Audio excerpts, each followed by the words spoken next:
Hey, AP Physics 1, it is Horner, and we are looking at the next question.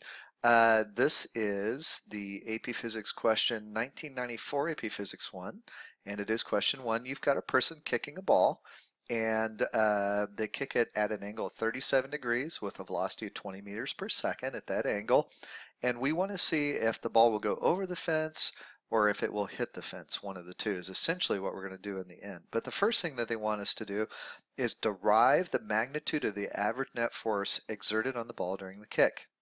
They want us to express our answer in terms of M, V, T, and any fundamental constants. So first thing we're going to do is we know that the force should be equal to mass times the average acceleration. So let's find the acceleration first. So average acceleration is just equal to the change in velocity divided by the change in time. And now we can plug that into our equation. So F is equal to M times the change in velocity all over the change in time. So that would be the equation that we want for the average net force. So really we could even put AVG here and AVG here just to show that that's an average net force. Our final answer is in terms of M, V, and T, and any fundamental constants or any operators, kind of like this change in sign. This probably would get you 2 points, probably 1 point for F equals MA, and then 1 point for doing the A is equal to delta V over delta T, and then plugging that into where the A was there. So that's probably your 2 points that you're going to end up with. The next part says calculate the magnitude of the net force. And so the next thing we would need to do is go ahead and just plug everything into the equation. So we said that the average force is equal to the mass, which is 0.5 kilograms, times the change in velocity, which is 20, over 0.05 seconds. And we end up with an average force of 200 newtons.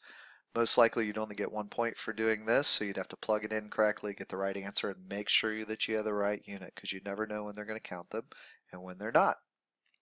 For the next one, it says determine the time it takes for the ball to reach the plane of the fence. So we want to know how long it takes before that ball will actually get to the fence itself. The equation that we typically use here should be velocity is equal to the distance that it travels over the time it takes to travel that distance. And we're really looking at this in the horizontal direction. So we just need to know how far it is, and it's 32 meters. And we also need to go through and kind of figure out what the time is. So we have a distance. We can probably find out the horizontal speed, and that means that we can end up finding the time pretty easily. So that's the first thing we need to do. If we think about this, remember that the angle here was equal to, let's go back up and take a look at the angle. And we see that the angle here is 37 degrees, and we're launching this thing at 20 meters per second. So this is 37 degrees, and this is 20 meters per second. We want to know what is the velocity in the x direction. So we can draw our triangle. We know that this is 37 degrees, so this is our adjacent side. So we can say 20 times the cosine of 37, because remember this side is the adjacent side, so that would be the cosine. Now what we need to do is go ahead and plug everything into our equation. So we want to find time. We know the horizontal velocity is going to be 20 times the cosine of 37 degrees. That's equal to the distance it needs to travel, and that's 32 meters, and it's over the time. So let's rearrange this for time. We know that time is equal to 32 all over 20 times the cosine, oops, that was really bad, of 37 degrees. And if you solve for that, you should get 32 over 16, which gives you 2 seconds, and that would be the amount of time it takes. Points for this one, they want some sort of equation that you're going to use, so that would be 1 point. Then they want to make sure that you've done the cosine of 37 and that you've plugged it in with the 32 on the top, and you get your answer. So really, just kind of get 2 points for that. So not very many points again. It's the new style of them going through to making sure that you're able to find it. In the next part, they want us to derive an equation. So remember, derive an equation means we just want to get an equation to solve that we use to determine if the ball will hit the fence. So we want to find out how high it's going here. So we need an equation to do this, and the equation that we need is going to be the position and the y direction is going to be equal to the velocity in the y times the time it takes minus 1/2, of gravity times time squared. So if we think about our diagram, we have an angle here, theta, and we know that we want this side of the triangle. And so the y side of the triangle in the y direction is going to be the original velocity times the sine of the angle. So let's go back and put that in here. So y position is equal to the original velocity times the sine of the angle. That's the same thing as Vy. It's the same thing as this, times time, minus 1/2 gt squared. So I have a lot of people forget the time. Don't forget the time right there. The next part, and that's what we really need for just this part. So it says express your final answer in terms of VT and N, so we've done that. Down on the bottom, it wants to know if the ball hits the fence, how far below the top will it hit, if not, how far above. So we're looking for this y now. So we're going to say y is equal to our original velocity is 20. We're going to take that times the sine of the angle, which is 37 degrees. And we're going to multiply that times that 2 seconds that we were talking about earlier, minus 1/2 of gravity, which is about 10, times the time squared, which would be 2 squared. So if you solve for that, you should end up with about 4.0 meters.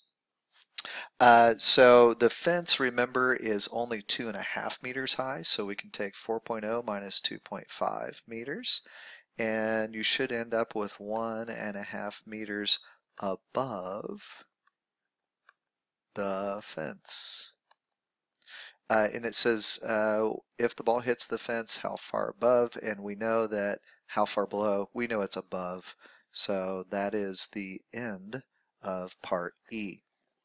For the next part, they want us to try to devise a graph. So it says on the axes below, sketch the horizontal and vertical components of the velocity of the ball as functions of time until the ball reaches the plane of the fence.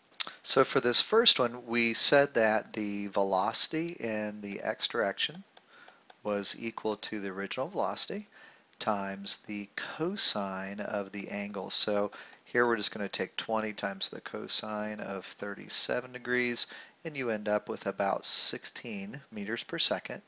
And that happens for a total time of 2 seconds. So we definitely want to start here, just draw a straight line across because it's in the horizontal direction.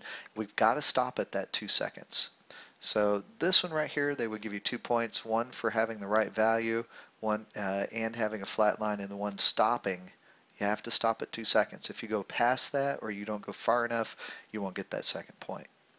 For the other part of the velocity, the vertical component, the easiest way to do this is to start out with the value that you can find. So the velocity in the y we said is equal to the original velocity times the sine of the angle. So that's equal to 20 times the sine of 37 degrees. And that value is somewhere around, it's about 12. So we're going to put this right at 12.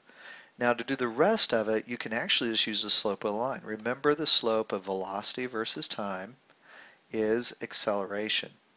And we know that acceleration here, since it's something that's falling the entire time, I know it goes up and down, but we consider that falling, is 10 meters per second per second. So what I'm going to do is I'm starting at 0 seconds, I want to go over to 1 second, and I want to decrease by 10 meters per second. So I'm going to go from 12 down to 2, and I'm going to move that over at 1. And now all I have to do is just draw a straight line through those 2 points, and then just continue that line until I get to 2 seconds. And that's all I have to do. So as long as I've done that, I'm good. You get 1 point here. You get 1 point for having the correct slope, and then you get 1 point for making sure it stops at the 2. And that is the end of this problem.